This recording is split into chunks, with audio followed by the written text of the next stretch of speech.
এক বণিকের ছিল একটি ছেলে আর একটি মেয়ে। দুজনেই ছিল খুব ছোট, ভালো করে হাঁটতেই শেখেনি এখনো। এদিকে বণিকের দুটো দামি দামি মাল বোঝাই জাহাজ সমুদ্রে গিয়েছিল। সেবারকার বাণিজ্যে অনেক লাভ হবার কথা। বণিক যখন লাভের আশায় বসে আছেন, ঠিক সেই সময়ে খবর এলো যে দুটো জাহাজই ডুবে গেছে। কাজেই বড়লোক হওয়া তো ঘুচেই গেল, বণিক প্রায় সব হারিয়ে একেবারে গরিব হয়ে পড়ল। রইল তার শুধু শহরের কাছে একটি ক্ষেত। দুঃখের কথা ভুলতে সে প্রায়ই ক্ষেতের ধারে চলে যেত। একবার যখন সে ক্ষেতে পাইচারি করছে, হঠাৎ একটি ছোট্ট কালো বামন কোথা থেকে বেরিয়ে এসে জিজ্ঞেস করল, তোমার এত দুঃখ কিসের? বণিক বলল, তুমি যদি আমায় সাহায্য করো তো বলি। বামন বলল, বলা তো যায় না, হয়তো সাহায্য করতে পারতেও পারি।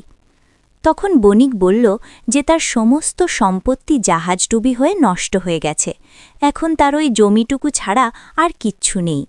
বামন বলল, ভেবো না, আজ যখন তুমি বাড়ি যাবে তখন প্রথমেই যে তোমার পায়ে ঘেঁষে দাঁড়াবে তাকে যদি 12 বছর পরে আমায় এনে দাও, তাহলে তুমি যত সোনা চাও পাবে। বণিক ভাবল, বাড়িতে ঢুকলে তো কুকুরটা পায়ের কাছে এসে গা ঘষে। ছোট ছেলেটার কথা তার একবার মনেও হলো না। সে বামনের কাছে একটা খত লিখে দিয়ে শিলমোহর মেরে বাড়ি চলে গেল। যেই সে বাড়ি পৌঁছল, অমনি তার কচি ছেলে দৌড়ে এসে বাপের পা ধরে সোজা হয়ে দাঁড়াল। তখন বণিকের টনক নড়ল। মনে পড়ে গেল তার অঙ্গীকারের কথা। মনে পড়ে গেল কি দিয়ে দিতে সে স্বীকৃত হয়েছে। কিন্তু সিন্দুক খুলে যখন সে দেখল যে সোনা টোনা কিচ্ছু নেই, তখন ভাবল ওটা তাহলে বামনের একটা পরিহাস। মাসখানেক পরে সে একদিন ঘরের মাচায় উঠেছিল কিছু পুরনো টিন পাড়তে বিক্রি করবার জন্যে। সেখানে দেখে মেঝের ওপর সাজানো থরে থরে সোনা।